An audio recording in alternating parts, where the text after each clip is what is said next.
Good afternoon, everybody. I'm Beth Farnsworth, coming to you live from west of Tulsa. Can I say live? No, we're not live. We're not live. We're not I'm live. just coming to you. I mean, we're alive, but I'm with a great group, a high-octane group of gals. Ooh, I like that. We're outnumbered. Gals are outnumbering the guys today, which is kind of fun. That's a rarity. awkward. To my right, Brenda Rippey, car aficionado, makeup artist, photographer, and just an incredible woman in her own right. So we're going to get to know her.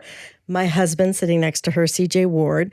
I was ejected from the passenger seat, by the way, and put into the driver's seat by you. So I was kicked out of that seat because we're outnumbered. The guys are outnumbered. That's right. So, I'm not sure how well I'll drive, but we're trying. And to my left, Denise Farrar, maximum velocity clothing wear that you've got. Mm-hmm. You also are a car aficionado. Absolutely. Photographer. Yes. And all these wonderful things too. We're going to get to know more about you. Absolutely. Can't wait for it. And to her left, Christina Jimenez, Lane Drifters. This is your third time appearing here. A friend of the show. She's officially a friend of the show. That's right. Does that make her an official host at some point? She's going to be a host. She's Absolutely. an official field reporter, that's for sure. Yeah. She gets around. I do. She gets around. Yes. And who else gets around? Gabe Schroer. Yes. Did I say it correctly? Nope, but that's all right. Seriously? Okay, say it. Schroer. Schroer. Like thrower. Just say thrower and put an SCH in front of it. And let's move on. There's a W in there. All right. Anyhow, thanks for joining us. And Dan Brockett. Yes. Last but not least. It's nice to have a studio full of ladies here with a couple of dudes, but It's really fun to be here. So somebody was saying that they can go from 0 to 6 quickly. That's Brenda, me. was it you? 100%. Talk. What's behind that?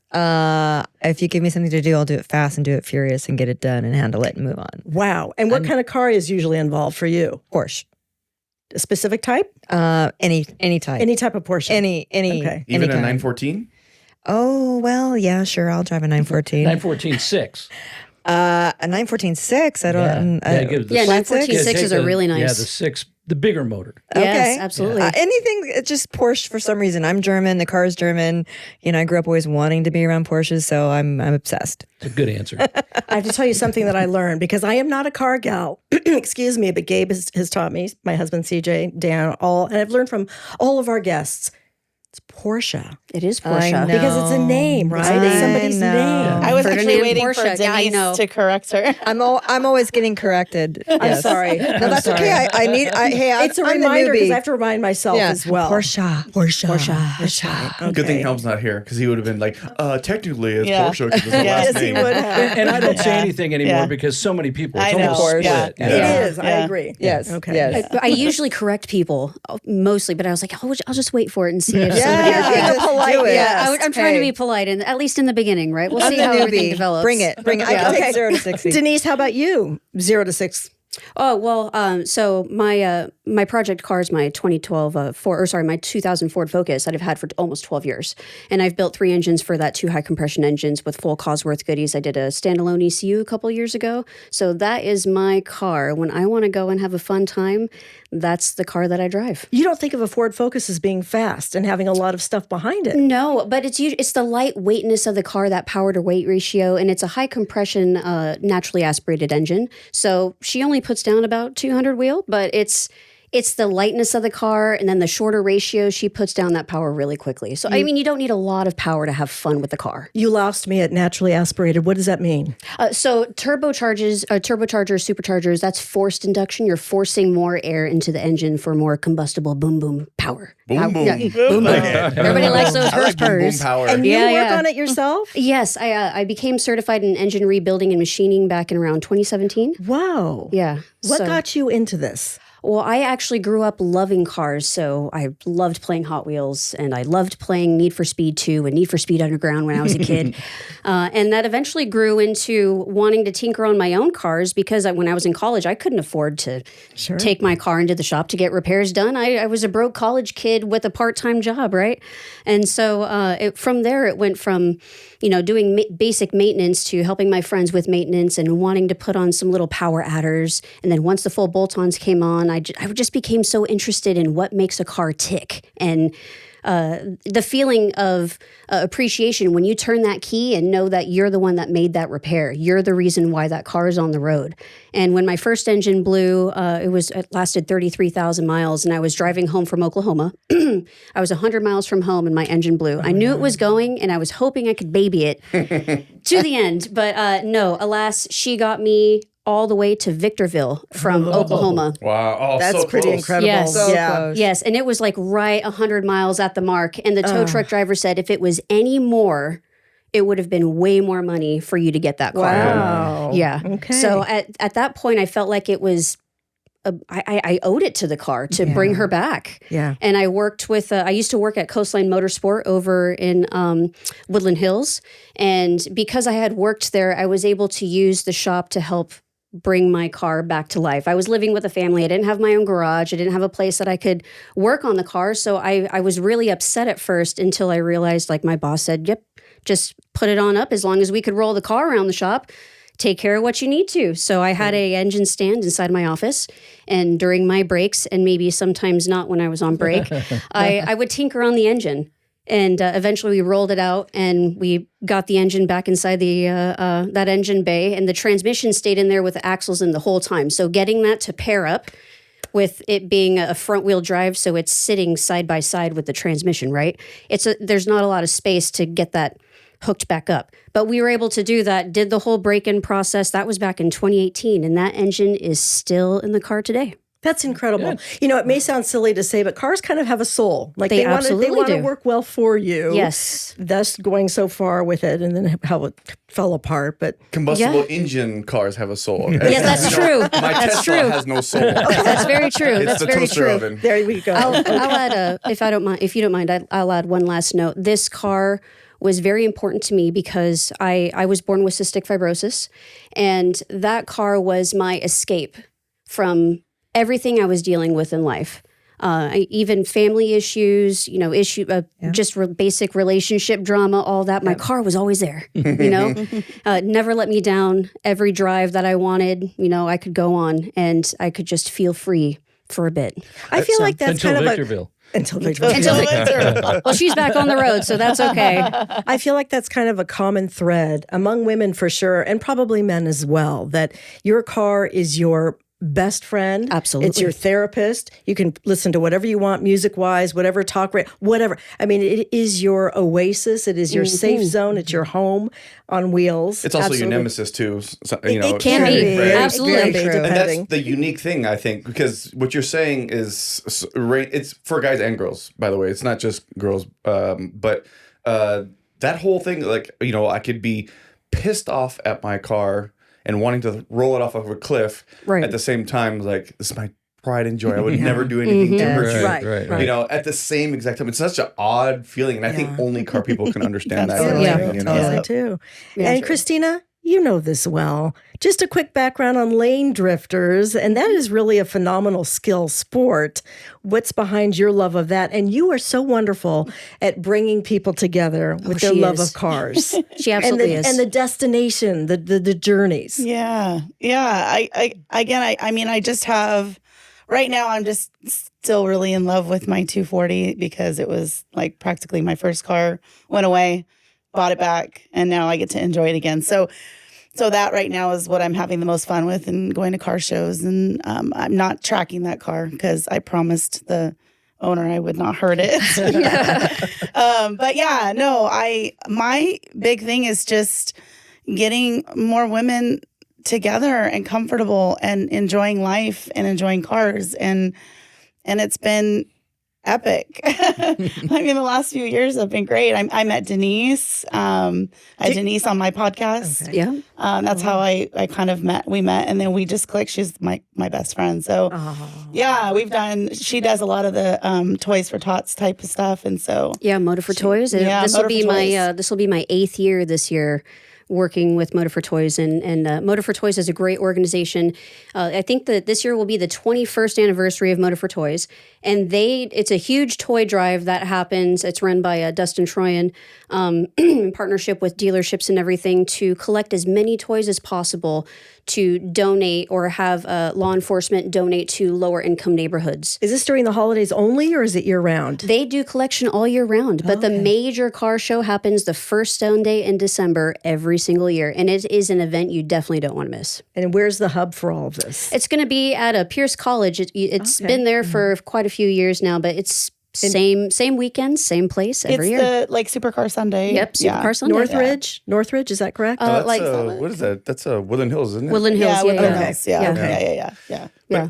But I don't want to peg you, but I have to because we need to talk about it because this is every update that every time Chris City comes on the show is the Cars Speed Dating. Oh, that's right. Yes, how is that going? Goodness. Now, have you? Because not only are you bringing women together, now you're bringing women and men together. Bringing women and men Excuse together. me, what? Yes. What are So you is doing? this only Yes. only certain types of drives, Subarus only, or No. So actually, I've been trying to let people know that although there's going to be these events are supposed to be, the idea is having like a car show, and then maybe after the car show, do a speed dating inside the area that we're going to be doing the show at. So, I started the Instagram page, so that's going good. I'm starting to slowly get followers trickle in. And I feel like people are very shy about it. So I've been trying to push it more on my personal page and trying to talk to more people on a different level because they're kind of like not sure about it. Right. But then when I tell them about it, they're like, I'm on board. They're like super excited. And like I saw one of my buddies on Saturday at the K&N Cars and Coffee, and he was like, okay, sign me up. I'm ready. And so I have a spreadsheet of people already. Amazing. And I'm hoping that we get our first event going in the next month or two. I'm going to start putting some updates on the Instagram page. Put a Very face to nice. the people who are interested.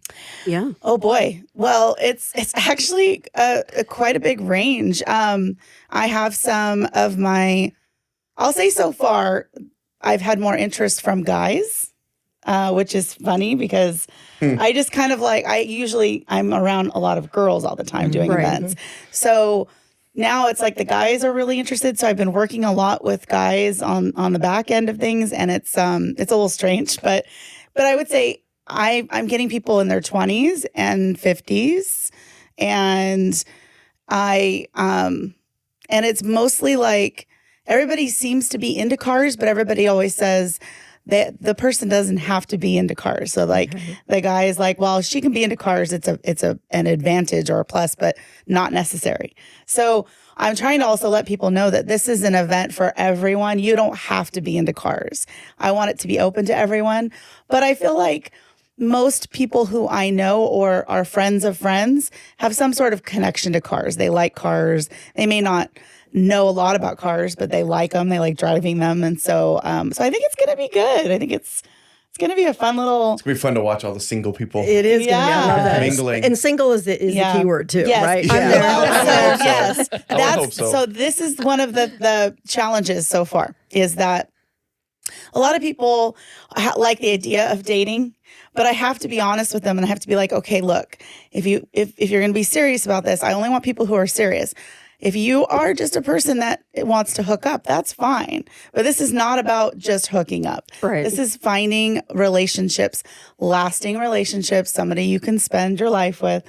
That's what this is about. I don't want people thinking that this is some sort of like hookup thing because it's not. That's a great point because especially we all know how small the car community Yes. is. Oh, yes. You start doing dirty stuff in Yeah. the community, you're going to get Yep. ousted, and you're True. probably going to shoot yourself in the foot. That's right. For doing that because when the word spreads, and it Yeah. will, Yes. True. Absolutely. you're not going to have a chance in that scene again. Right. You know, Yeah. so. Yep. Yeah. I think that's a good point to make. It's like, hey, this is for something wholesome. This is not like Tinder. You're swiping and Right, you're right, hooking up right. or whatever. You know, so Yeah. And that's the other thing is I personally am not going to be involved in the dating portion of it. Okay. I've already had a couple people ask me like, oh, well, are you going to be? I'm like, no.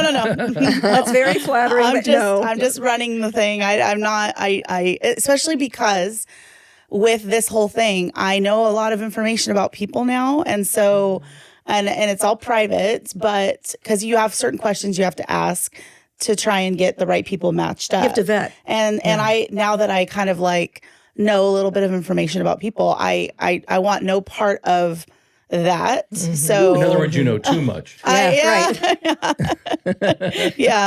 So, it's exciting though. Too much information about them personally, or like, Yeah. like, you know, seeing dyno sheets on their cars. Yeah, literally. She has a dossier on everybody. I have like What kind of mods they have on their car. So like I know like some of the questions I ask are what are just some of the basic things that you want from someone? Because it is kind of a matchmaking process. When you do speed dating, you know, you have to make sure you have like the right age groups. You have to make sure you have the right personalities kind of, because you know, everybody is so different, and that's okay. But I have guys who are like, well, I want this, this, and this. This is what I'm looking for. I don't want this. I kind of know ages. I know what they want to date in age. And it's all different. So Are the women the same way too? Do they ask the same questions? yes. Yeah. Well, that's cool. Yeah. Yeah. Brenda, I want to ask you. Your ears kind of perked up when you're, speed dating. That sounds interesting. Talk about Speed. Anything with speed. Yes, I'm there. So talk about that. Your love of cars and what the purpose is for you when you get behind the wheel of Porshas. Yeah. Porshas, yes, thank you. What you love most. I remember my first experience was only 3 years ago, and I couldn't afford that whole car scene, and it's a whole story how that happened if we have time. But I remember being convertible, going down Canaan, up Canaan, down Canaan, Aerosmith blasting, top down, and I was like the biggest smile, and I was screaming, going, yeah! Jamming. I was like 110. I was like, I mean, What time was it? Daylight or at night? It was like 6:30 in the morning. Ooh. Yeah, I get up early, go to the beach, like It's a do good that time to do thing. it, Yeah, really early. And most importantly, which Aerosmith song was playing? It was Dream On. Okay. That's a great one. Yeah, that Great one. one. And I just remember going, I'm hooked. I'm in. I'm so there. I don't know what I need to do, but I'm going to sell my firstborn, you know, whatever, and just be in the world of Porsches. All cars. I grew up around cars, classic cars mostly. Love it. I used to host a TV show on cars. You did? Yeah, a long time ago. So what was the background on that? And was this a love through family? Yeah. So my father worked for GM for a dealership, Chevy, Cadillac, BMW for 60 years. Oh, wow. And from my ages of 8 to 18, he raised me. And on the weekends, he'd go, come down the part lane. Let's go look at the parts. This is clutch plate, how it works. And I'm like, oh my God. Like 10 years old, like what? You know, but now I have a serious appreciation for learning all that, you know? And so my dad really ushered me into the world of cars and sounds and engines and all that stuff, like Harleys. And he had a 57 El Camino. We called it Silver Bullet. He had a 57 Thunderbird convertible. He had a 57 Bel Air Coupe in famous turquoise, island turquoise. And that car had 0 title on it. And it was amazing. It was pushed from the neighbor's yard or garage into our garage. When the neighbor passed, it just went right into my dad's garage. And he never got it running, but it was fun to sit in it and talk about it and hear his memories. And I just remember those big fins on the back, you know, the twin fins. And so I just always was around noises and cars and tinkering. And then, you know, as I grew up from 8 to 18, I have a younger sister, my dad would say, go to the dealership and go walk down the aisles and see what car you want to bring home. I'm like, what? You know, so once in a while, my dad would let us pick out cars and Trans Ams and like the Smoking the Bandit Trans Am and whatever. And he'd bring them home and he'd take me and my sister out for cruising. And then here comes the rebel part for me. I would take them out late at night. Well, everybody was sleeping. So bad. My dad was asleep. And I was like 15 and a half, didn't even have a license yet. And I would take the car, the company cars, and I would push them, and some they were manual. I would start them, you know how you do that. And pop the clutch. you pop the clutch, thanks. And I'd just go out cruising with my sister, who was like 5. Oh my God! Did you ever get caught? Never got caught. Wow. And So it's a he didn't small check town. mileage. He didn't before he went to bed. He didn't go. All right, we got 1,150 miles on this car. I think he said he didn't because he didn't want to handle the consequences of me and him if that happened. Sure. But one time I did take one out. It was I think it was an IROC. Remember the IROCs? Oh, yeah. Yeah. Camaro. And my last name Camaro. is Rippy, right? So it was like Rips Rock. You know, my dad, his name was Rip Rippy. And so I remember my sister going, Dad is checking the mileage. And I'm like, I'm going to the next door neighbor's house to play, you know? And I'm like, oh God, my heart's racing. And he goes, you know, she didn't take the car. I told my sister, because the tires are turned this way. And I made sure I marked them. Well, I knew that. Nice. And so I put the tires back the same way. You became very observant at a young age, didn't you? Really Wow. observant. Covering your at a- tracks. Yeah, exactly. So needless to say, I grew up around all that. And driving the Porsche was something that I jumped from classic cars and hosting a television show called Vintage Vehicle Show with Lance Lambert. Have y'all ever heard of that? No. I haven't. I'm going to have to look it up. Yeah, and so I was trying to go online to find the episode. I did like 3 episodes and went to Bob's Big Boy in Burbank, you know, the Nice. whole thing, and interviewed people in their cars. And I just had a predilection for stories like you guys do, you know? And so that's how it all evolved. And I kind of didn't come back to it until this major family event that happened about 4.5 years ago, where I lost my dad, not physically, but mentally. So it's very painful, but then it caused me to pause and go, what am I not doing that's really fun in my life? And why am I pausing things? And Porsche's. Can't just Porsche's, you know? So a coworker said to me like 15 years ago, and it stuck in my head. And she said, hey, didn't I see you in a Porsche, driving a Porsche, convertible, hair flowing? And I was like, no, that wasn't me. And she goes, no, I swear it was white. It was beautiful. And she went on and on and on. I remember going home that night, and it stuck with me for like 15 years. How come she could see me in that car, but I couldn't see myself in that car? And I said, I need to get there. I need to get there. Now, I don't come from money. I worked really hard. Dan knows me. I work, in the service industry. And so I just made it happen. You make an interesting point, because I feel like this is a common story, and I'm going to ask this question to all 4 of you ladies, including you, Beth, because believe it or not, you are a car person. You are here for a she reason. is. Exactly. Because now every single one of you, no matter what you do for your day job or what was your previous day job, you've now made automobiles or cars or motorcycles or whatever a part of your life. Yes. Right? Yeah. Yes. Was it an evolution, like you were talking about how things evolve, or was it an instant moment where you're like, I'm done, I'm doing this car thing, because you all have either a business or starting a business that involves cars. You have to make a decision to do that. Yeah. So was that an evolution, or was that a switch? I'll start with you, Brenda. Yeah, thanks. For me, it was both. It was obviously an evolution, because I remember at 5 years old, my dad's 57 T-Bird. But the minute that happened with my family, that big event, I just said, I got to make a switch, right? And then that's where Turo comes in, and I started renting Porsches on Turo to see which one I wanted to buy and what happened. And Smart. yeah, it was really exciting. Yeah. Turo was a huge thing for me, and I'm like, I can rent a Porsche for $150 a day. It's amazing. Anyhow, fast forward to, I started renting quite a bit, became friends with a lot of the owners. I became a long-term renter, like a month at a time, and trying to decide box or convertible, 911, like the whole thing. For 3 years, didn't own a Por-sha. And what happened is I was on a gig, and there was a 5-hour break, and I had the convertible 718 Boxer GTS 2021. Very nice. Very nice, fun car. I mean, that car was an extension of me. Everyone's like, this car is you. I'm like, I know. Named her Stella, of course. All my renter had Esmeralda. I had Stella, So it was a big break, and I had a friend. She goes, hey, I go, do you want to go to PCH? Let's go cruise. All right.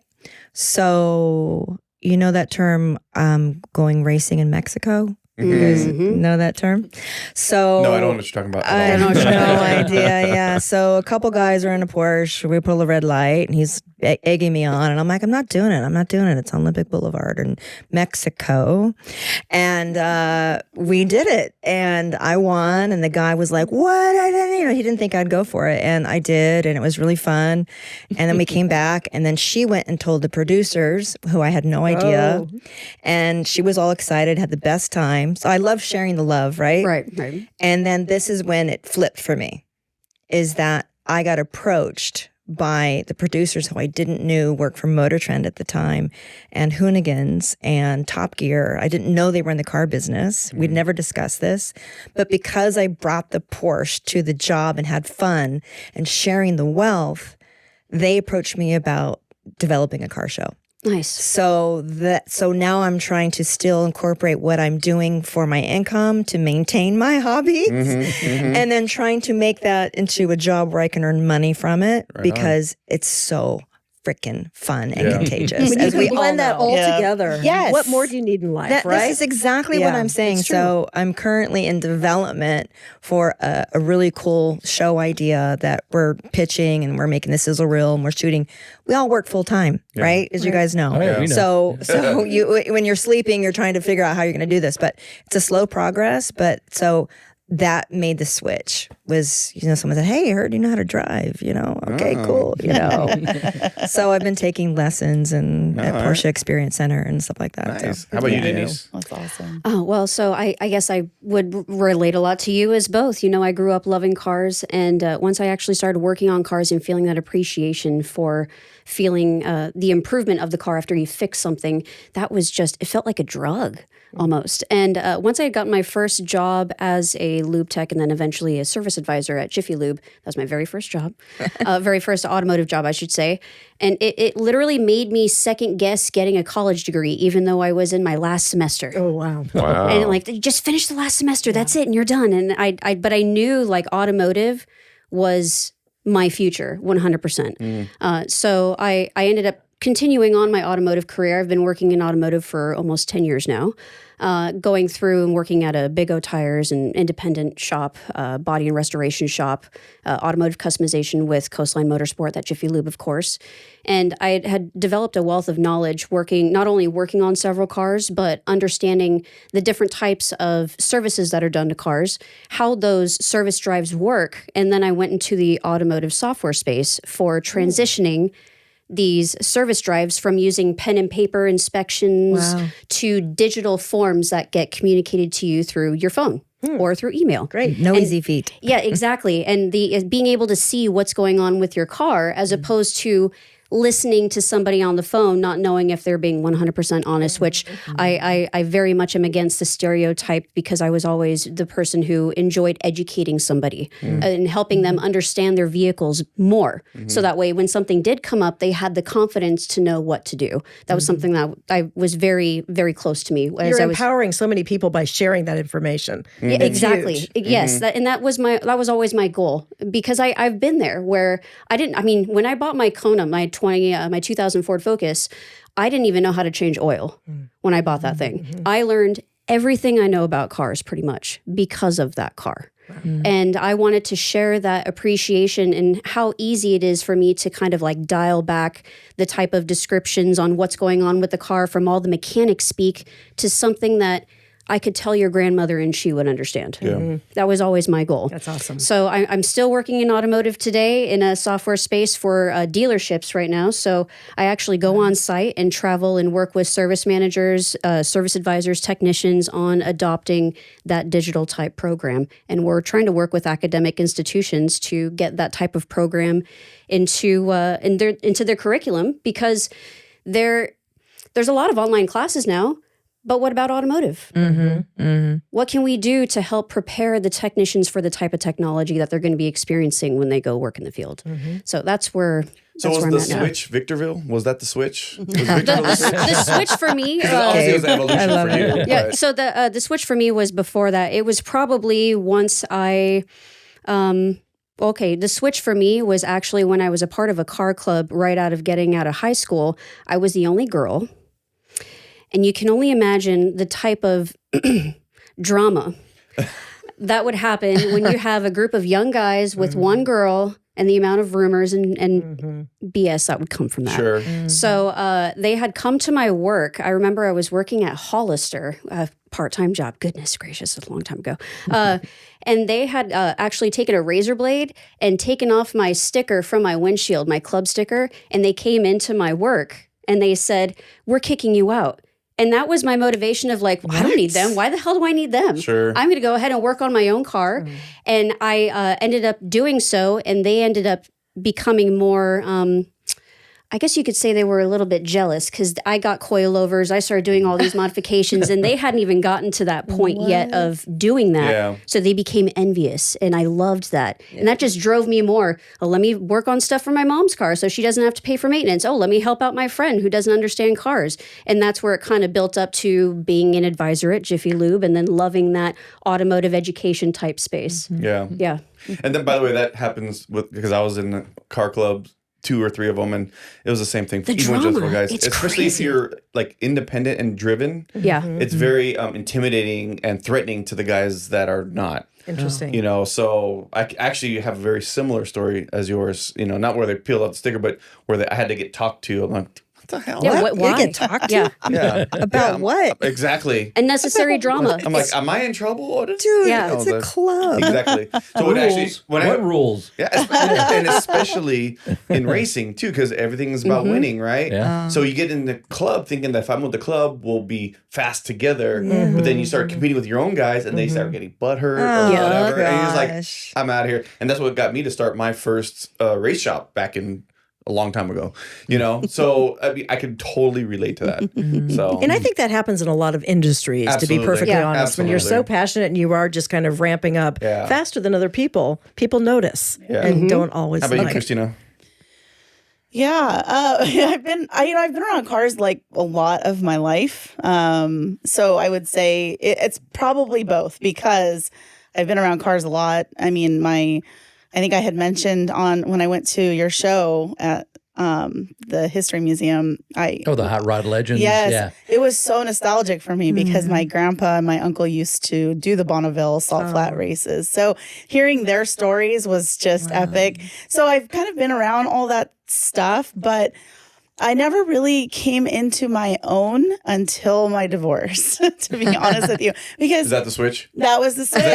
Is that your Victorville? That's my Victorville. Yes. What's everybody's felt like- Victorville? I felt like I was able to just kind of be my own person and find, because when you're married, you do a lot of stuff together and you go to events together, you race together, you do things together, but you don't ever have your own like identity away from someone. And so, yeah, and being able to just be on my own and start doing things for myself and making my own decisions about my cars and doing my own work on my cars really got me so much more into it and excited about it every day. And just like cars are pretty much life now, especially because my kids are older now too. So I don't have to worry about like raising my little kids anymore. So But did the divorce spark the brand and the company that you started? Well, or so did you already have that before? Miss Motorhead, I started right before my divorce. And so, but because of my divorce, it had to go on hold. And that was like a 2-year process. So there was a lot of just unknown stuff for a couple of years, but now that it's all finally done and over with, like now I have Miss Motorhead, now I have the speed dating thing, I have all these things that are just so fun and exciting. I still want to write the children's book. Like That'd be awesome. I have all these things that I want to do, and I have the time to do it now because it's just me, pretty much. I mean, my kids are college now, so it's like that was the switch for me. It definitely was that. Beth? So I think for me personally, it's still evolving. I have a lot of different kind of mile markers, if you will, as a young girl. And when my grandparents would come to town, and my grandfather, who started this museum west of Tulsa, which is not really a museum, but, and he would constantly talk about cars. I mean, that was all he really could talk about. Yeah. And so part of that was really fascinating, and a lot of it was really boring for me, to be perfectly honest, because he's talking about car parts and this did and I didn't understand. I didn't know. And then you kind of launch forward when I was able to drive and had my Bug. I had a 66 Bug, which I still want to cry because I sold it. I still have a visceral reaction when I think about that. That's how you know you're a car person. Yes, I think we all have I that love with our that car. first It is cars. stamped in my heart. Yes. Yeah. And so, and you know, and something going wrong and being stuck on the freeway and going to work in a skirt and having to climb a chain link fence in a skirt to go because we didn't have cell phones at the time. I mean, little things where I'm like, God, I wish I knew how to fix that. I wish I had known what was wrong with that at the time. And then fast forward to CJ, you know, when we first met, and you were making me dinner at your apartment and you had It was a Lambo. framed. Oh, okay. I was going to say a Corvette on his wall. And I'm like, this is kind of nerdy. Like, he had a bunch of cars framed Take all down over the his. photos of all the cars. But that was. Oh, but, we're All breaking up. your speed dating people should take notes here. Right? Yeah. but this is who you are. This Yeah. is who you were, and I think that really came out over the years as we were married. And then when we had our first daughter, I was on maternity, and I was doing documentaries, writing, shooting, and with a crew from scratch, you know. And so here I had this newborn and I'm breastfeeding and I'm doing all this stuff and writing and at the computer all the time. Well, they took me off of that and they put me on a car show. I didn't know a thing about cars. I forgot to tell you this. I didn't know a thing about I cars. didn't know that. And I I didn't had, know to, I had that. to produce this with a guy named Mark Salem in Phoenix and this other sweet guy, Chip, wasn't Chip Foose, Chip something. And I thought, okay, how do I make this interesting for people like Right. myself Yes. who really don't know anything about cars? Right. And so we had kind of little vignettes and different segments to it. And it was fun. We had a And really they were good time. They were great. Yeah, They she were, did a great they- job producing, and they were great on camera. They were That's great It was guys. really interesting. Yeah. How They were many really shows have we fun. done? And this is the first I time you're know. telling Yeah. me this on air? What's the Hey. name of the show? So It was kind of a car talk, Salem Okay. car talk, I think. I'm forgetting. Please tell to me be there's honest. those beta cam tapes of this. Yeah. Oh, I'm, There I'm sure probably we have are. We some. got to get There's a hold of probably that. some blackmail material Yeah. there. Yeah, but I was buddy. totally behind the scenes. Hey, But real quick produced though, it. what did he cook for you when he came over to the apartment? So he made some sort of a chicken dish. Some sort of. A chicken dish. It wasn't real vegetables. memorable, evidently. No, but what was Must not memorable? have been. What was memorable is Oh, he was shit. making She's going to tell this story. It was There we so go. sweet. There are two chicken dish stories really quickly. So this one he's making, and it smelled so good. And I went in the kitchen, and he had the recipe in his pocket. And he kept taking it, and he put it in there, and he would do something, and then he would take it. Wow. It was really He sweet. had crib notes. And the But second, it tasted are you blushing? so good. it was so I think sweet. he's The blushing. second I think he's time, blushing. No, The this is second what this is time- why I'm blushing is because of this one. the second time, I think it was after Katie was born, and I was really sick, and so he made me this chicken dish, and I thought, this tastes different. What did you do? And he said, well, I marinated it in vanilla extract because Vanilla. extract is so good in cookies. I figured it'd be really good. Oh my goodness. So he learned about cooking from me a little bit. I learned about Wow. cars And from I've gotten him. better. I did cook chicken last week, and actually it tasted really good. Didn't it? Vanilla extract. That's kind of like wow. putting diesel in your gas car. Oh my gosh. That's like the equivalent. I hadn't thought Vanilla about that. chicken bake. but, All yeah. right. It was pretty sweet. Yeah. All the And love she's still behind it married. was sweet. Yeah. She's still married. and I'm me. still married Yeah. to you. Did Yeah. you eat the chicken? Oh yeah. Okay. I'll say, okay, that's love right there. Yeah. Because I wouldn't have eaten Did it that. have a sear or something to at least give crust and flavor? I think it was very almost poached. You know, I mean, it was Oh, soft. no. Wow. You are so I don't kind. even remember what it looked like, but Tells you how memorable Yeah. it was. Hey, A+ for creativity. There you go. Right? That's right. That's Creativity. right. that's it. I'm gonna Effort. go into a gray area with you ladies. Let's go for it. So over the years, something that I've noticed, and I know the gentlemen have noticed, women who really sexualize themselves when it comes to cars. And I'm curious, what's that about? Is that about a woman saying, this is me and this is my trajectory and this is how I get there and this is all my decision? Does this make sense that I'm going there with this? Yes, it does. And I can elaborate on a couple of different points with that because part of it is absolutely the car culture in America and the way that we have sexualized women in terms of being models and the skimpy clothing and everything like that. So that is an image of American car culture. And it is unfortunate because I don't believe that women should, if they want to wear that to empower themselves and they feel confident and beautiful, 100% go for it.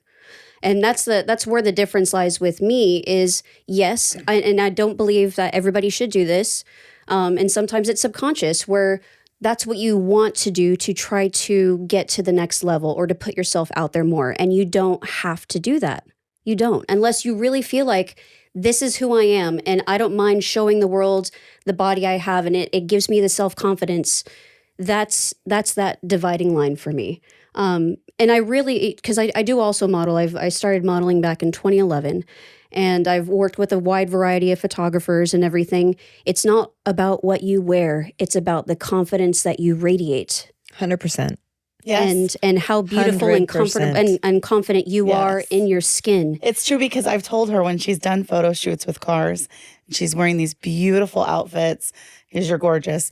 But my favorite pictures every single time she takes pictures are the ones where she's being like super smiley and goofy. Because like I know her and I love her for how she is. And that you just radiate like this like To match her special personality better? Yes. Is that it? Yeah. Okay. So yeah, although she takes amazing pictures, my favorite ones are always the ones where it's like you. Like So. Yeah. It's because you're excited to be around the cars and like, oh my gosh, like you can't help but radiate that when you're a car chick. That happiness. And Absolutely. your happiness. Yeah. And especially when it's a form of expression, when you do enough photo shoots where you can become creative with with the makeup on your face, the outfits, and the whole ambiance. Well, also being a photographer, you think about photo shoots and, sets all the time, the coloring, the lighting, what's in the background. You think about all of that to create a scene, to be able to express yourself creatively.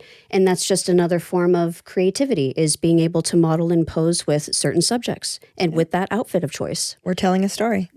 So you had mentioned empowerment, right? Is there a thin or thick line between empowerment and exploitation when it comes to this with the modeling and the cars and stuff like that? Sure.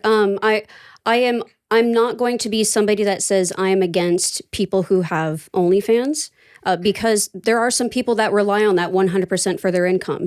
And obviously there is an audience for that. That's one of the reasons why they get into it, because there is an audience. As much as people can, pardon my French, talk shit about, OnlyFans girls, I am not one. But I'm not going to stop somebody if that is what they do and they love that and that is their form of expression.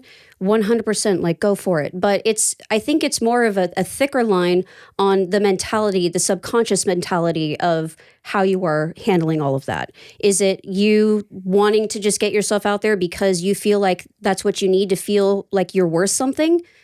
That's not right. Correct. You should always have is. full body value in yourself, self-worth. It's a thin line. And I say this because I did a photo shoot with Denise, and it was my first photo shoot where I was in a dress, because I don't take photos like with my car. I don't typically like to do that. I'm just not comfortable with it.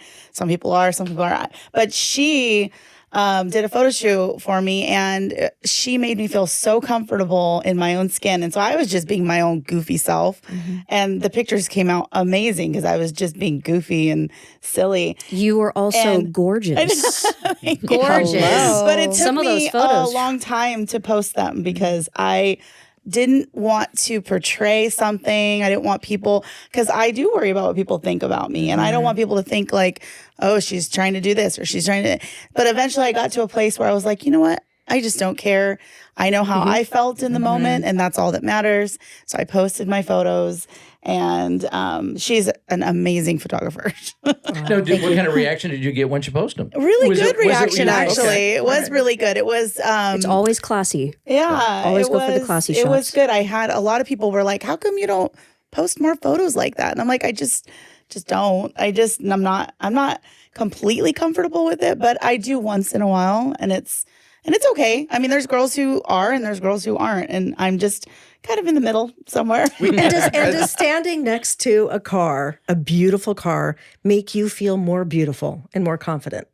Empowered. Yeah. I would agree with that. Sure. Yeah, empowered, No matter for what sure, the yeah. car. If Yeah. you're connected to the car or you have a predilection for the car, the empowerment is so hot. it's there. The chemistry also between the photographer and the subject is also very important because you want that person to feel as confident as possible. And when you understand, the years of my modeling have helped me with being able to pose all different types of body types in several different types of situations. So I can work with models of all shapes and sizes. I've also done photo shoots for guys as well, and being able to help them feel more confident in the way that they carry their shoulders and what have you. It's all about the natural movement, and that's what Christina and I did. So she wasn't talking so much about her gorgeous shots, but there were some shots where really, you're stunning. You are stunning. So And it really is about that connection. When you feel that confident that the person is allowing you and showing you how you can be your natural self without doing these forced poses, everything comes off so much more natural. And I think this is something we see more with women, static shots next to cars, whereas it's with the men are moving.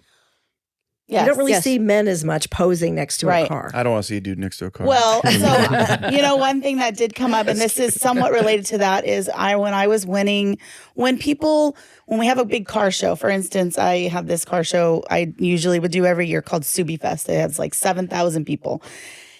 People would win awards and they would go up to get their award, and there'd be these dressed in bikinis taking the photos with the people who won the awards. So for like the last few years, I'm like, well, that's not fair. Where's the guys? I want like some hot guy models coming up with me. Where's while our I take pool boy? That's That's actually our a pool good boy. point. Yeah. And so there's this thing where I feel like we need to start getting more comfortable with, like, even just having, like, I've even asked a couple guys, will you take a photo with my car? Because I want like a hot guy in front of my car. Yeah. Like, there's this standard, I think, and I'm trying to like get away from that. I even It's the equality. Yes. I had a couple of guy friends who were like, let's do a car wash photo shoot. We'll put some guys in Daisy Dukes and have them out there washing the girls' cars. I'll shoot that. So, I will 100% shoot that. So I will not. It's okay. I'll record it for you. Thank you. Eye candy in all forms, right? Yeah, well, and that's the thing is I think we're starting to, it's finally, I think things are finally flipping a little bit where people are seeing it in a different light now because there's a lot more women winning car shows now. There's a lot more women racing and winning races. We kind of talked about this the first time you came on the show about the expectations, the preconceived expectations of women being into cars. There's like negative connotations, with that or whatever. But the question I always like to ask is, why does anybody have to be in the picture with the car? Isn't it about the car? Now, if it's a story about the car and its owner, I get that. But obviously, a lot, especially at Subi Fest or any of these shows, they bring in these girls who probably don't even care. They're just being hired models, right? Why do they need to be there, guy or girl? If it's about the car, why aren't you just taking a picture of the car? That was one thing I never really understood. I know it's part of culture, which I don't necessarily agree with it. I'm not against it per se. I'm not a priss here, but at the same time, I'm like, if it's about the car, like, I've never had a picture of my car taken with anybody in front of it. I refused. And then a couple times where like the model would come by and they want to take a picture of him, I was like, no, because one, if you sit on my car, I'm gonna be pissed, right? Because they don't know where to sit. I don't know what's on their outfit or whatever, sequins or whatever. So I was like, I just say no. So I become that guy that's like, oh man, why are you so uptight? I'm like, I'm not uptight. If you like my car, cool, but I don't care. And plus, my wife wouldn't appreciate that. Yeah, that's right. I think maybe one complements the other. I mean, I am hard-pressed to go back and find photos of my grandmother who is not standing in front of a car or next to an airplane. My grandfather constantly photographed her next to something. Posing next to something. Yes. I think the one of the lines that draws with that is the model the subject or the accent to the car? And that's one thing I really try to touch on when working with models in cars. First of all, I always ask, where are the places to touch? Are you comfortable with this? Always asking permission. Can I position myself this way? Are you okay positioning yourself this way? And just getting that relief of, this person does care about my car. They're just not going to plant their butt straight on my hood. They're asking permission and asking me, what are the best places I can sit that you are giving me permission? And you work around that. But I agree in terms of there are there's definitely times when I want to see the car and the person is covering the headlights or the main focus point, the engine bay. I want to see the engine, like what's in there. Yeah. And so I understand both sides of it 100%. One thing we haven't really heard, we haven't heard from Dan. I know you've got questions for these gals. He's got comments Dan doesn't too. want I to know get it. flamed in the comments. It's then there's a technical issue and he's working on it. Yes. A couple excuses. things. Yeah, right. A couple things. First of all, I think you having a Focus RS. It's a 2000 Ford Focus ZX3. It's a Kona edition though, so it came with the Kona mountain bike, bike tread, side trim, and all that. Do you still have the bike? Oh yeah, I have 2 of them. Nice. Whoa, very cool. Well, I just, through my Top Gear education, I just know that the Focus was really big worldwide. In the U.S., not so much. That's they right. don't sell it here. So I think it's really cool that you have one and that's hot and you have Cosworth parts, engine in it and stuff. That's her super car gets cool. a lot of attention at shows. To Oh, be I'm honest sure. with you. Still weird for me. At Fuel Fest, her car was parked kind of on an entrance, and I stood by your car while you were walking around, and I was there for maybe 20 minutes, and I could not believe how many people came up to your car, took So wild to pictures, me. were just fascinated by it. I thought it was great. Well, seeing like a Focus RS in the United States is like a big deal. Like they didn't sell very many of them here to begin with. Yeah. And- The Focus is they're just not as appreciated in America. Yeah. And that 2000 ZX3, I mean, that's a WRC car. That chassis won 44 WRC championships, by the way. Wow. So it's one of the winningest chassis in WRC, if I recall correctly. Yeah. And that appreciation for WRC did not really land too much in the U.S. versus around the world. It's an outlier in the U.S. Yeah, I mean, absolutely. all car guys I know love rally, but not like in Europe, not like in Asia. right. Fanatics Yeah. over there. Yeah, 100%. And I guess that's part of the culture too. I mean, Yeah. Americans didn't grow up with that stuff. Not a lot of Right. rally circuits in America. Yeah. Um, And it's not going through your village and stuff but like you over there. bring up an interesting point. If you're at a show or if you're at a Cars and Coffee or if you're just driving on the street, right, and someone sees your car and they're like, yeah, but then they don't know who the driver is. And then they discover you're a woman. What kind of reactions have you guys got, positive and negative, like being women owners of these cars? You're getting props for your car, which you're like, heck yeah. And they see you as a woman. Do you feel like there's a positive or negative like bias to the reactions that you guys get? Always positive. Yeah. Always. I Right. mean, also, it goes back to what you guys said. It's the confidence. You're like, yes, I'm driving my car, no matter what it is. Like, this is my car. It's an extension of me. And the person can vibe that. They can sense it, you know. But I will say, I got a lot more kudos when I was in a convertible and going fast. I had so many guys that wanted to race me all the time or driving a friend's Mustang. They're like, rah, rah, rah. And I'm like, okay, whatever. And I'm so confident. I'm like, I'll blow you away. You know what I mean? It's like, Did anyone try to holler at you and get your number after they lost? nah. I mean, that's kind of defeats. Like, I guess I can't. He's like, I'm going home. I'm going home. If they won, would you have given them some? Nah, probably not. Probably not. This Giving is- them some. This is information for Gay. your Yeah, dating. I need to get you on my spreadsheet. Yes. Assuming you're single. Yes, yes, totally. Okay, good.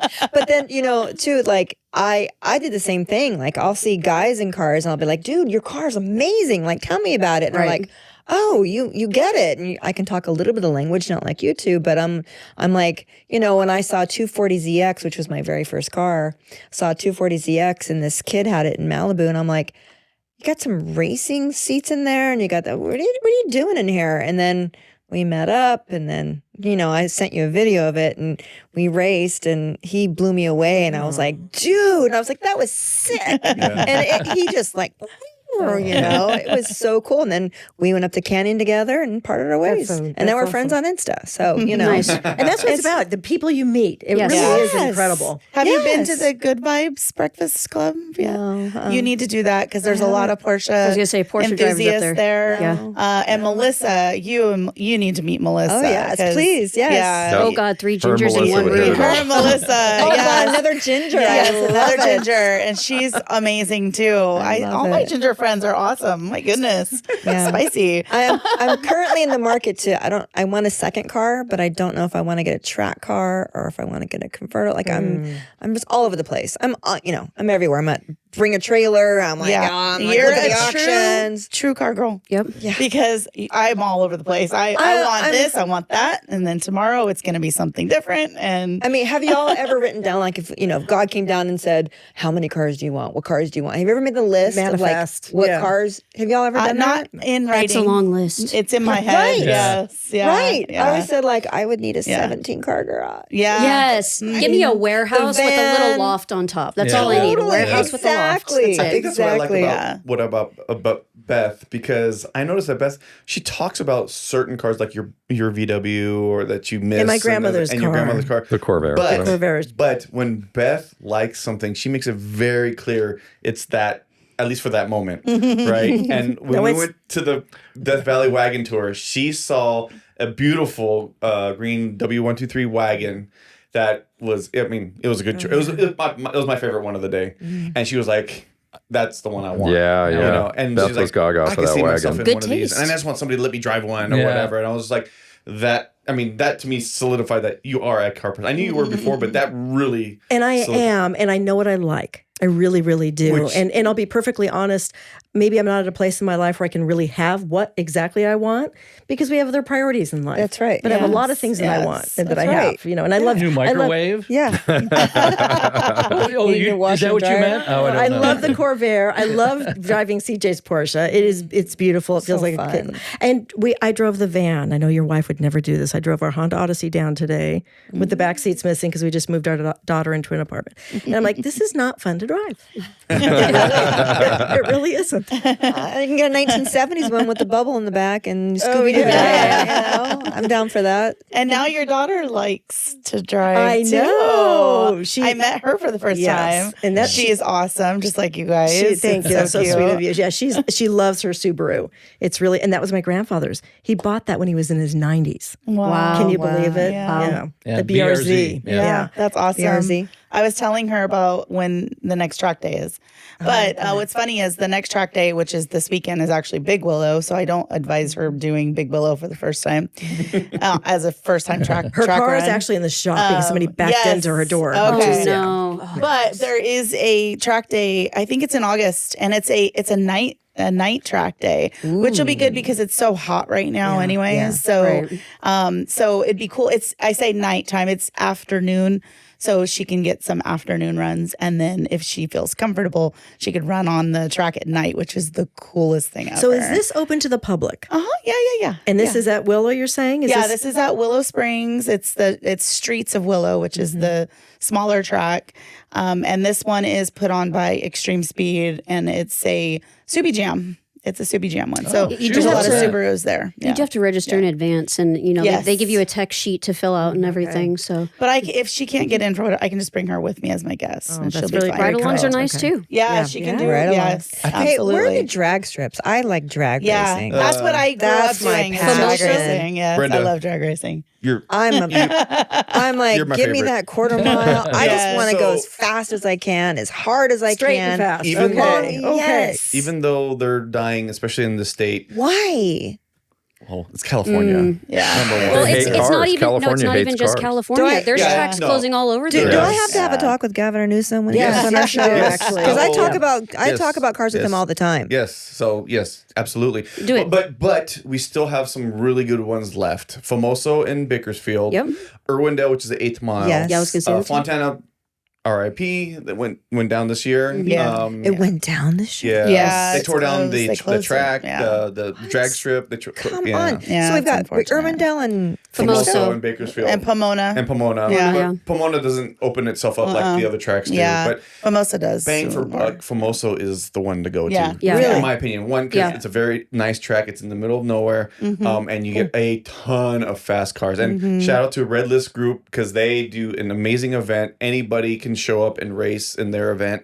It's cheap and it's a good time. And where is that located? in Bakersfield. Bakersfield. Oh, Yeah. Bakersfield. Yeah. That's not. Just Yeah. a little bit north of Bakersfield, just a touch, but yeah. And actually, Streets of Willow Springs will open up their I think it's they do think it on I- streets. I saw that once. Yeah. They'll do like the $40 you go and you Yeah, can race. and it's like it's Christmas. like run what you brung kind of thing. Yeah, it's run what you brung. I love that. It's limited on speed. You can't bring your Parachute. full pro mod Yeah. dragster out there. Right. But like I said, Famoso and Irwindale are probably the best places to go. I don't know if Carlsbad's still open, but Carlsbad was a pretty janky track back in the day. But and then we had LACR back in the day in Palmdale. Yeah, that was my home. Rest of- yeah, that me was too. my home. Is it a drag strip? It was a drag strip. Yeah. It was a very famous Palmdale. drag strip. Yeah. Well, there was a drag strip in Santa Maria. That's where I grew up. Yeah, that's right. But there was a drag strip there, and my dad took me there from like, I don't know, 4 years old. And I was like, what is that? Yeah. I was obsessed, Right. And then the Speedway, there was the NASCAR or whatever, Yeah.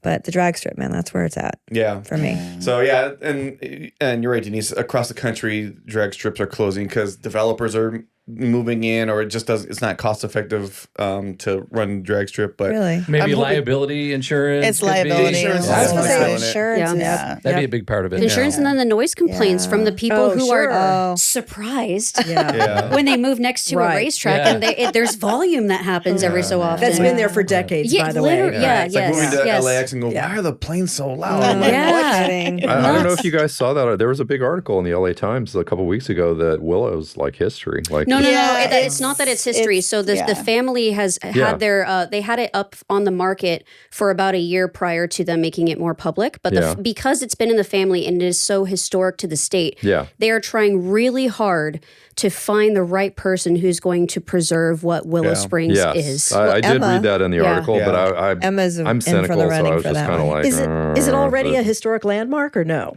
I believe it is. It should be. I mean, yeah. it's I things think that it brings is. income into that area. Now, other than the farming, of course, but There's so much history that's happened there. Yeah. I would be surprised if it wasn't a historic landmark. Yeah, I hope they preserve it and it flourishes. It's a think great you- track. I've been out there. It's a great It's track. beautiful. It's I mean, beautiful. it's beautiful for what it is. Yeah, Yeah. it's ugly desert, but It's that's where you beautiful put to racetracks. people. Yes, Yeah. exactly. I Yeah. don't know her last name. You guys might. I forget the famous girl Emma who came from nothing and lost her dad and Yes. built a car. She's She's trying to get it. Yeah, Yeah. yeah. Donut So- Media is also trying to. Donut is too. Yep. Oh wow. So we'll see I what want the happens. girl to get it. Yeah, 100%. And during I think 2021, they were trying to open up Terminal Island again in Long Beach, which was I raced Really? there a long time. Wow. when I was a kid. Really? Yeah. That one's a tough one. I mean, you're dealing with the port and Wow. the city of LA and Yeah. stuff like that. And I was like, if they open that up, it would be great. But the only problem is that I feel like, and this is just my opinion, that the illegal activity, because they associate the streetcar takeover crap Right. with drag racing. Right. And even drifting, they course they associate do, it all yes. together. Yeah. And it's absolutely opposite ends of the Yeah. spectrum. for 100%. sure. And we just get lumped into that because we like cars and they're doing Right. bad stuff with Yep. cars. So they lump it in, yeah. So, and that's a good way for them to get legislation to like ban all this stuff. Yeah. So I just feel like that with that being, it's going to be really, really difficult for anybody to open up anything new or to preserve anything. That's a big problem. You bring up a really good point because that was actually the takeover issue was the whole reason why I founded Maximum Velocity Apparel. It's all about positive car culture. So the first design we released was Enthusiasts Against Takeovers. Awesome. And it just straight up says Enthusiasts Against Takeovers with "it's over" in red inside of the phrase itself. Great. And then we also have "keep it on the track." Don't go off and go crazy in intersections and everything. Keep the sanctioned events on the track, or in where you are having sanctioned events where you're permitted and insured and everything like that. Keep it in the safe spaces. Yeah. So we promote positive car culture, and whenever I go to an event, I'm wearing that Enthusiasts Against Takeover shirt, and I get people that stop me all the time. I hate those takeovers. Oh, really? Man, takeovers. I hear it all the time because it's destroying the traditional car culture. Yeah, It it's is. giving a bad rap. It's lumping it Exactly. in with bad apple. It's interesting car with the enthusiasts. legends we just had, the legends panel we did that Christina was at. Yeah. We had a bunch, just so you guys know, we had 11 guys who were mostly like in their 70s, 80s, and 90s. I saw it. Yeah. Who were literally, They're in this book, some of them. But they were talking about, up in Santa Barbara, the drag strip at the airport up there used to be. That's one of the first places for drag racing in California, I think, maybe in the United States. I don't know. It was the first official sanctioned track. And they were talking about how there were cops that would like help them come run the meets. It's like, get the kids off the street. So this is nothing new. This goes back to the genesis there are of a lot of cops currently today that I know of that encourage that because they do want you off the street. They love racing. And like, get I the would kids be a racing. total hypocrite if I said street racing is bad since I grew up and got my first shop out of that stuff, But it wasn't when I found out about Terminal Island and Famoso and LACR. I became a fanatic to go race there because everything was focused on racing there. Because I mean, the worst thing to me about street racing is obviously the danger, but the worrying about are there any cops? When you go to the track. Tell me if I'm wrong. When you get up on the track, whether it be Willow Springs or whatever, you're like, I can go as fast as I want and not worry about getting a ticket. I just got to worry about not crashing. Right? True. Your focus, and if that happens, there's an ambulance nearby too. And it's not only that, but it's also that's a safe place to push your car to the limit. You don't have to worry about gravel falling on the road in canyons or anything like that, which can greatly affect. When you're at a racetrack, your head is completely in it. When you're on a street racing someone, you're racing, but you're thinking, is there a cop? Is there a person? Is there something in the road? There's distractions. It's really interesting because most people won't get this. We know you guys will, but you're actually the racetrack is the safest place. It is to race. Oh, by far. To have your car by far. Even just in traffic because you don't have a bunch of jackasses that don't know what they're doing or on their phones or whatever. It is a really safe place. Unless you've been there, it's hard to believe it. But once you're there, you're like, oh, I get it. Yeah, which the Porsche I was renting long term. I was on my way to return it after a month of renting it because my Jeep was in the shop, and I was downtown LA, 51st and Grand, going onto the on ramp, 5 o'clock traffic. Major homeless camp. A lady was texting. Oh no. And I cleared the intersection. Not my car, my friend's car. And she pitted the Porsche. It spun it around twice, hit the embankment. I was in it. I almost had the top down, but I was like, no, I'll wait till I get back in the valley. And I just sat there and went, no way, that just happened. Yeah. What? She had no insurance. Of course not. It's LA. Her tags were expired. She had a restricted license. Checking off the list here. Yeah. So I took a picture, did the whole thing. My insurance covered it, paid for it. And the owners of the car were really nice. They put me in another rental right away, but it broke the suspension in the back and the axle. She hit me so hard in the back. Not one single thing happened to me. Like no injury, no nothing. She was going like about 35, but she was texting. Yeah. Wow. And just, but here's the funny thing. 3 days before that, I purchased my Macan at the Porsche Santa Clarita dealership. And as the accident happened, my phone pinged and it was the salesman saying, okay, congratulations, you can pick up your car. That's a heck of a text message. No joke. There's a universe at work for you. Dude, it happened. It's like, bingo. It's exactly what happened. And I was like, it was crazy. And all the homeless came over. They're like, oh my gosh, he hit you. Are you okay? And, it got dark and it was a little sketch, Totally sketch. Totally sketch. But what was really cool is sorry about that, CJ. One of the homeless guys comes over and he goes, hey, this is a really dangerous neighborhood and this car and you shouldn't be here. Can I stay with you until the tow truck gets here? I want to protect you. And I was like, yeah, of course. Angel sent. It was amazing. And then halfway through a half hour, he's like, am I making you uncomfortable? And I'm like, dude, no, what is your name? He goes, G.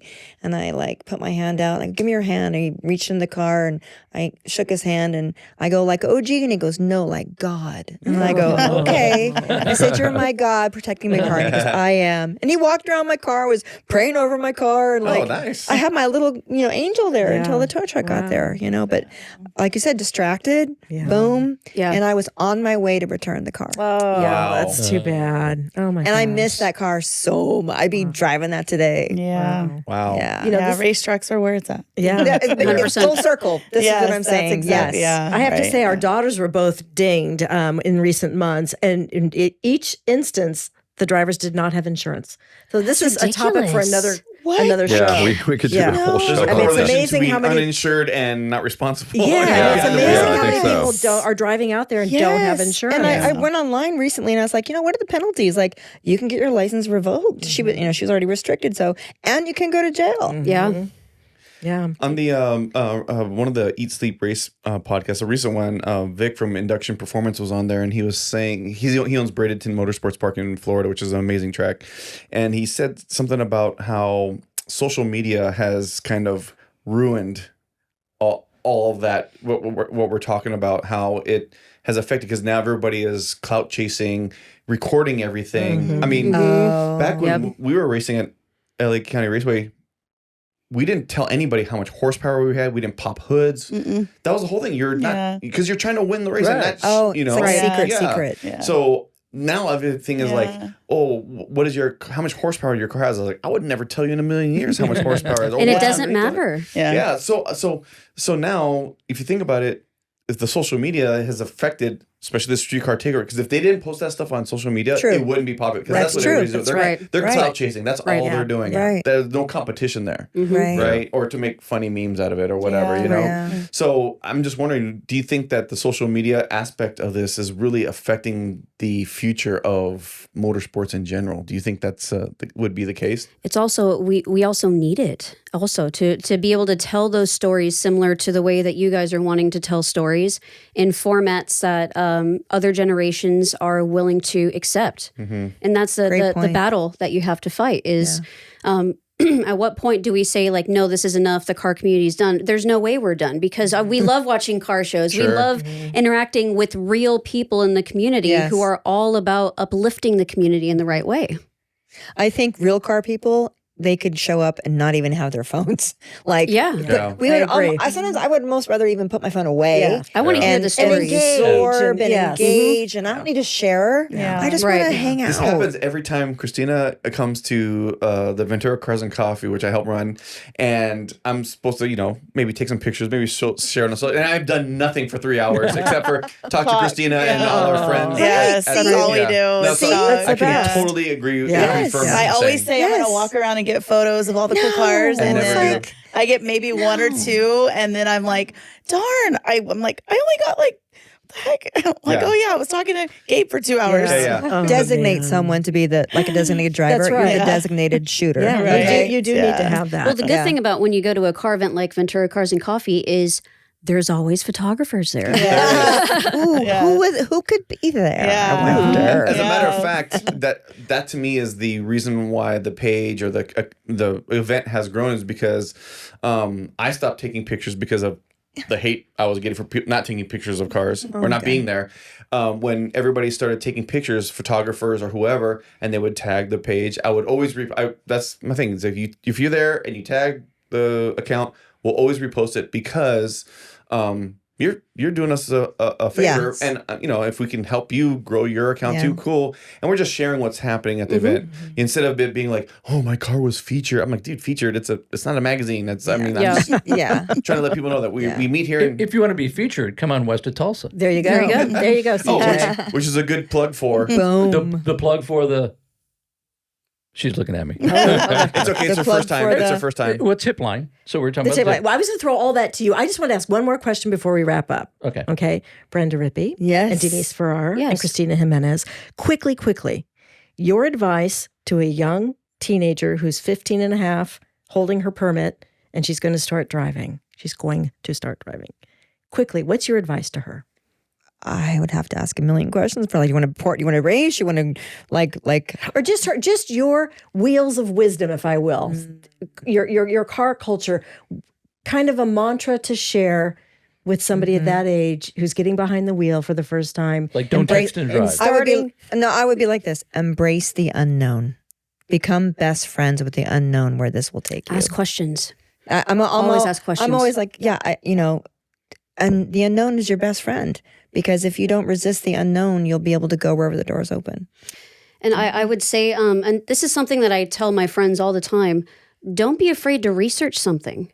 You know, if you want to empower yourself, I wonder how this works. So I wonder what that means. Look it up. We have all of technology at our fingertips. Don't be afraid to look it up and empower yourself. That's my biggest piece of advice. Yeah, I would probably have to say YouTube is your friend. Yeah. YouTube Academy, as Melissa calls it, because I can't tell you how many times I've learned something about my car just by watching a few videos. So I just think everybody's got to start somewhere, especially our kids. So just don't be afraid to research, like Denise said. You can learn a lot. Okay. So. And lift others up too.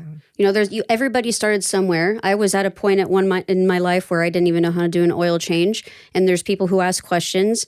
And it does bother me on social media when you see these well-established, bigger car groups that are ripping on people who are just starting to get into it and are asking. It's very frustrating because everybody was there at one point. That's right. Absolutely. That's right. Absolutely. That's we talked right. about that with Melissa when she came on the show. Yeah. And that's why I love what she's doing, because she's empowering not just women, but men too. Yes. Right. Who might be afraid because of that kind of thing where like, oh, you don't know how to change your oil or gap your spark plugs or swap a motor. I'm like, no, I don't, or whatever. It's okay if you don't. Right. But I want to learn. You have somebody that's wanting to learn. There you go. Yes. Teach them. Exactly. That's You know? right. Enjoy the ride. Absolutely. I'm going to toss it back over to the driver's seat, CJ. To me? Yep. Well, the question we're you're going to have is...